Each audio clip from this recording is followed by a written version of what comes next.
Well, there you have it, the familiar tale all over again. No Kohli, no Padikkal, no Glenn Maxwell. It's the ABD show all over again for the men from Bangalore. When the guys at the top don't do it, they entrust him with it and he delivers yet again. Quick summary of where we stand. 171 for 5 at the end of the 20 overs, 75 not out of just 42 deliveries, and a useful contribution from Rajat Patidar there as well. And Glenn Maxwell looked good while he was there. Then he fell to his nemesis, Amit Mishra. Welcome to Cricbuzz Live, brought to you in association with our fantasy partner, My 11 Circle. Where does the 171 stand in terms of a score? We haven't seen too much due, Pommie. You'd be happy with the score because it's closest to what you predicted at the start of the first over. Yeah, I said that they kind of bat this way and they need to just up it a little bit. And in general, they'd get to about 160. And if they bat that little bit better and formulate it better, they get to about, 175 around there, right? However, their start wasn't as good as is normal. No runs up at the front meant a slower power play, but you've got to give it to Delhi. Their bowlers bowl quite nicely in there. Ishant Sharma to turn up and pull a wicket maiden. Who does that? To still, to have a wicket maiden and still manage to go to about exactly six, actually. I think they've done okay. It's just the damage that was done there that slowed them down more than they would have liked. If we have to look at the difference of about 10 or 15 runs, Joy, would it be harsh to say that Rishabh Pant may have miscalculated his bowlers? Absolutely. I was just looking at the bowling chart again. And if you see Amit Mishra bowls the 11th over, that's his third over. And then Akshar Patel bowls the 13th over, which is Akshar Patel's fourth over. Had he managed to hold it, he bowled Akshar Patel 1 over earlier, gone back to Amit Mishra for the fourth, and delayed Ishant by 1 more over, it wouldn't have made that much of a difference. But it would have got rid of that over. What happened was, once he didn't use Mishra out there, till De Villiers was batting, he was scared of bringing him back. So he keeps pushing it back, keeps postponing the decision, saying, if it ends up in the 20th over, he's still batting, then I won't bring Mishra back at all. I'll bring in Stoinis. And what happens? Stoinis comes first over, 20th over, you're bowling against a rampaging, AB De Villiers, who's seeing the ball by a football at that stage. And, the inevitable happened. And 23 runs in that over. That means you can easily say 12, 13 extra runs. If this match is decided, then that gamble that didn't pay off is what cost them. And you've got to say as well, I think, in watching that and watching how well Avesh Khan did bowling those Yorkers, how well Rabada, when he bowled it in the hole, bowled it right up in the block hole, did well with that. You have to feel that he's got to go the other way and have those two guys for him being the ones that close out the game, so that those 4 overs are most difficult and there isn't a get out. Now, I understand the thinking that says, let's try and get this guy out before we get there. But you do that, essentially it becomes a risk. Unless you're thinking, I know this guy will get him out because he's doing X, that's making me make this guy bowl, then you almost have to leave those to the end. And he could have, I agree with Joy, he could have carried on with the leggy or brought the leggy back at some point to bowl that 1 over, maybe as the one who might take the wicket. Maybe as the one who says, look, can you go at De Villiers? It's tough, he's in top form this season, but maybe if we take pace off and you bowl some leggies, you could get him out. I don't know. And hey, hindsight is a perfect science, I know, but I think even he will agree that he might have gone about it differently if he gets given another chance to do so. But let's give credit where it's due. I mean, in terms of the bowling, it's the damage that was done up front. We briefly discussed it on Cricbuzz Combox, but how good was Avesh Khan later on, of course, with the Yorkers. But up front, both him and Ishant Sharma picking up those wickets early, and not just any wickets. You're talking Kohli, Padikkal and Maxwell. That's 3 serious wickets. Yeah, I loved the way they bowled. I thought Avesh was brilliant. I thought Ishant coming back after rust, you're not playing 4-5 matches. You're not exactly in match practice, as it were. I thought he bowled beautifully, and experienced bowler. Slants it across. Ishant has always been an excellent bowler to left-handers. And a lot of bowlers struggle. A lot of right-handed bowlers struggle bowling to left-handers. Ishant seems to enjoy it. He has that natural, slant across. When he brings it back or just holds his length, I thought he tricked him once the first over and Padikkal got an inside edge. The second time he caught him.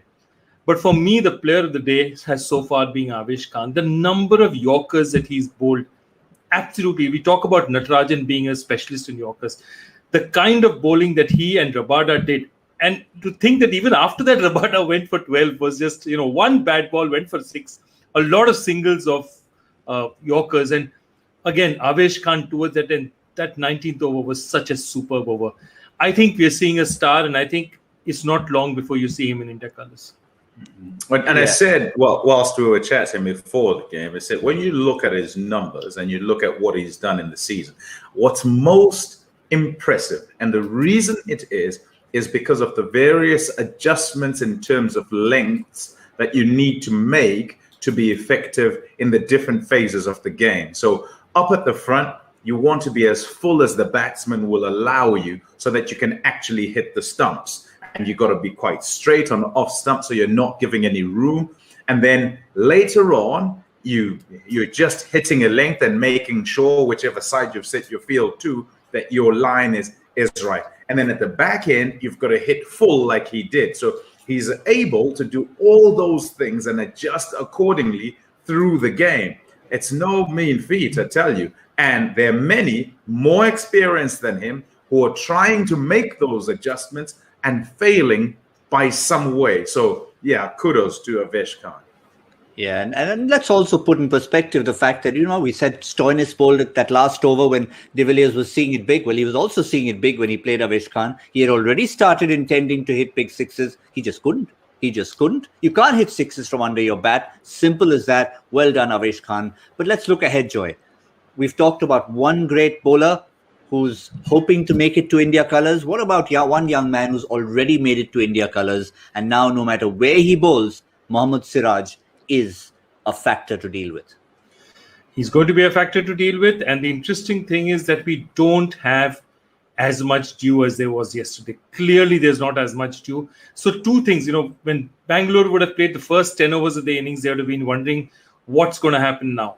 Two things have happened. They finished well with that 23-run over. They've got to about 170, which they'd like, and they weren't expecting after that first 10.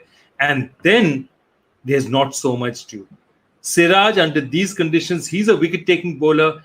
Daniel Sams is a tricky bowler under any conditions, and he's a really, really good exponent of the ball. He knows how to use the slow ones. He can bowl early. He can bowl the death as well. So they've got a good death bowler. I think Siraj is going to go for it. His captain's just going to go and tell him, get me a couple up front. Get me Prithvi up front or get me Shikhar up front. Open up the middle for me and we'll see what can happen there. Pommie, how impressed have you been with Siraj? I mean, there's a Bumrah, there's a Bhuvaneshwar Kumar in terms of India's setup, as it were. And let's stick to T20 cricket for the moment. And then you've got so many knocking on the door. Siraj probably knocking the hardest. Yeah, look, I think there are a few knocking about. I've been very impressed by Mohammad Siraj, given whatever job it is that he's been given. He's done it, and he's done it manfully. What he does and what he shows is this heart of a lion. He really does, and keeps running in for whoever and whatever format. So as you watch him, it's quite clear that he is clear in his mind what he is up to. And confidence is a thing, I tell you. Because no matter what happens, face still stays straight and he's back and at you once again. He's a soldier for Virat Kohli and an important part of that bowling lineup. But Joy, the one thing that struck me when I looked at those numbers, and that shows the versatility of the man, because that's why we put up those, which overs did he bowl? Each time you're seeing 1 in 19, 1 in 19. So he's there up front in the power play, effective in the power play, more than one generally, 1-3, 1-3, 1-3, 1-3, but all those 19s are there. Those 19s are excellent because those 19s he didn't have a couple of years back. He's always been a very good bowler up front. He's always, if the ball does a little bit, he's got shape, he's got creativity, he can take wickets, but he was never a bowler. He always leaked at the death. The fact that they're consistently going to him in the 19th means he's giving them something there. And I think that's important because remember, today's a day with somebody like Shikhar Dhawan batting, they may go with spin early because Prithvi also likes space on the ball. Prithvi likes to play the ball. The ball coming on is something that suits Prithvi. Secondly, they'll be wondering that, okay, there's no dew right now. Before the dew comes on, perhaps I can use a couple more overs with the spinners than I would normally do. So all these tactics would also come into play. And let's see how this dew goes from here on. Well, interesting. I mean, we talk about dew. We've had another bit of a weather phenomenon that's sweeping over the stadium in Ahmedabad at the moment. It is very windy and very dusty. There's a huge dust storm that just blown across. As the umpires started walking out, they're still wondering whether they should walk out or not. So that's certainly going to hold up play and possibly put paid to the dew, Pommie. Have we ever had a wind-stopped play? We've had that, have we? I'm trying to think. Not for a long time. I know sandstorm of some sort, maybe in the UAE, might stop play for a little bit. I've had sandstorms stop play. Bees have stopped play in Delhi. Bees have actually come over the field and stopped play. Yeah, but bees have stopped play in Johannesburg. Yeah, true. Yes. Yeah. If you think of the sandstorm in Sharjah, Pommie, everybody remembers it as Sachin stopped play session essentially. I mean, that's all you remember about it. But there were a few interruptions. Well done. Again. No, also this kind of conditions, one of the things that will worry is that a lot of our players wear contact lenses. Somebody like a Virat Kohli wears contact lenses. In this kind of weather, contacts are not easy to, you need stuff because the wind grid gets into your eyes. So it's not easy for them to play contact lenses. Any windy conditions, you're better off with glasses than contact lenses. But it's really difficult to play with glasses. I don't think Virat or any of these guys play with them nowadays. So yeah, it's not going to be easy. Quick one about the wind before we just do a little wrap of the genius AB de Villiers, Pommie. As a fast bowler, if you were about to walk out defending a score and you see the wind swirling around, is there anything you can use to your advantage? No, apart from hoping that you're the senior guy, you don't have to go against the wind. And I don't think you're thinking too, because it can, depending on how strong the wind is, and I hope it's not as strong as, I don't know, Basin Reserve or something like that, where it's very windy and disconcerting for a bowler.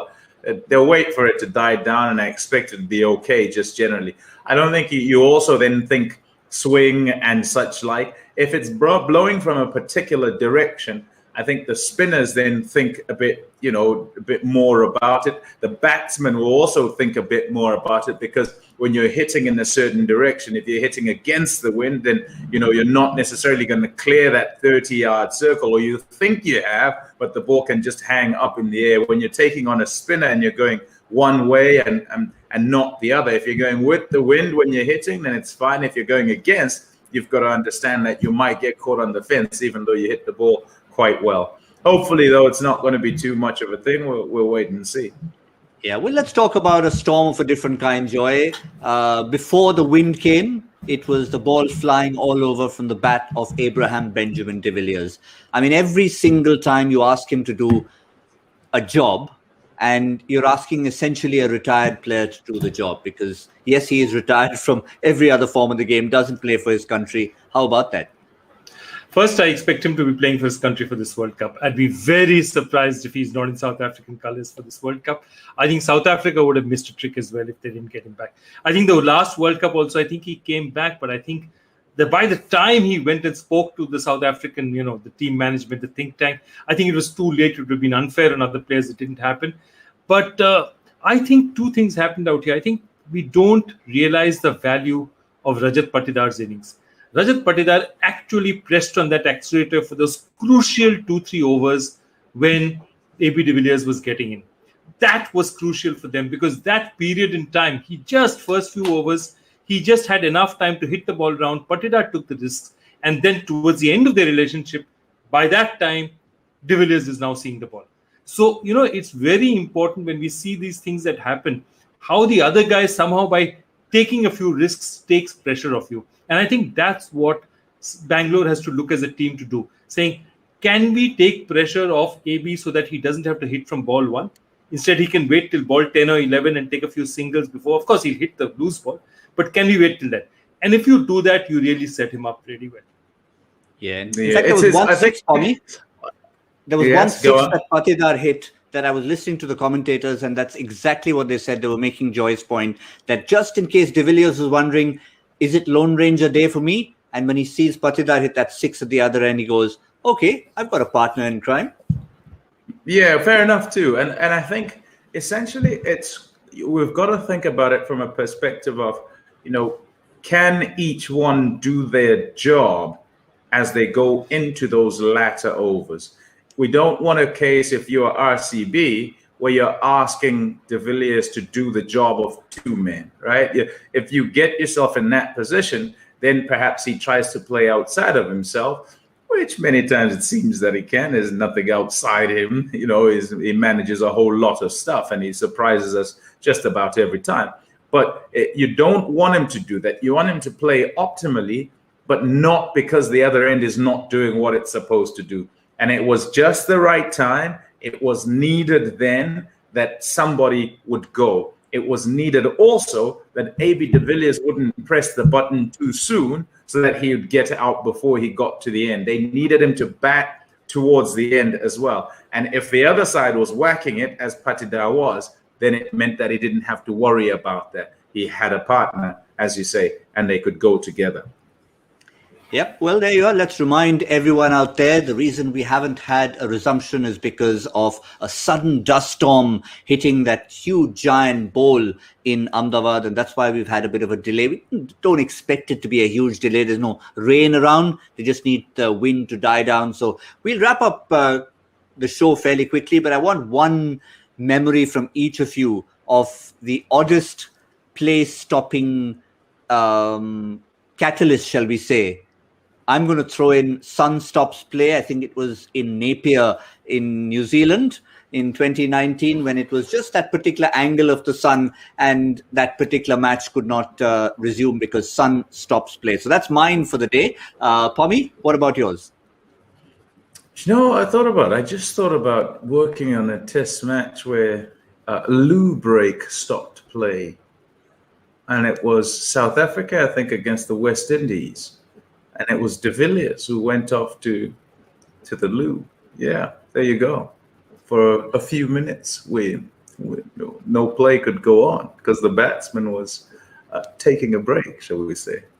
Well, the loo reminds me, Joy, by the way, our own colleague at on Cricbuzz, Virendra Sehwag, suggested the other day with the super over that the only reason Johnny Bairstow maybe didn't come to bat is because he must have been in the loo. There's no other reason Bairstow shouldn't have been batting in the super over. Well, I can tell you that there's a very good friend of both of ours from Calcutta, Gautam, who in his early days was one of the heaviest smokers alive. And he's actually, during a test match, told the umpire that I need to go to the loo, and rushed in, quickly lit a cigarette, taken a few drags and come out again. But that's not the one I want to tell you. I have to tell you that the most stunning change of play where the game was actually stopped for a while was when we were playing a friendly match in this place called Vivekananda Gardens, which was right next to where I used to stay in Southern Avenue in Calcutta. And in those days, I think the most important piece of equipment we had, and we had only 2 of those, were the protectors, as we call it. So we were playing with the protectors, and one of the protectors got broken. The ball went and hit slap there, it got broken. And we said, we're not going to play again because there's only one there, and we'll have to swap it between runs, and it's too much trouble. So somebody stopped the game, ran, bought a new protector, and the game resumed after that. Well, good effort.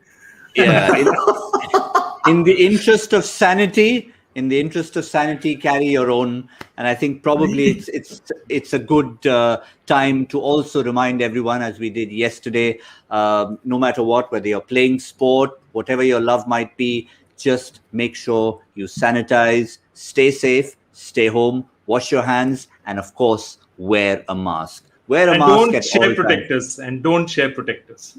That goes without saying. That absolutely goes without saying. Yes. Vivekananda Park, by the way, Joy. Yeah. That reminded me it's also the best place to get puchkas in Calcutta. The things we're going to start talking about right now. We won't discuss food anymore on the show. Tell you what, like, it's a pity that we're not in the studio, because I'd be sitting on that couch, you know. There's that nice couch that you get to sit on, you know. Like, if you correctly calculate the score and all of that, I would be. This chair's fine, though. Yeah, everyone has a reason to be in studio. Pommie for the couch, Simon Dool for his risotto. We've all got our own reasons why we love being in the studios. But let's not get carried away on the food. Let's once again remind you, yes, it's a bit of a dust storm.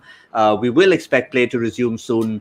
But that's been our show for today. We will be back as soon as play resumes in 10 overs time after that for Cricbuzz Combox. And then at the end to wrap everything up. Hopefully, we shall manage to wrap it up before midnight, depending on the weather in Ahmedabad. Thank you, Pommie. Thank you, Joy. We'll see all of you soon. This is Cricbuzz Live, brought to you in association with our fantasy partner, My 11 Circle.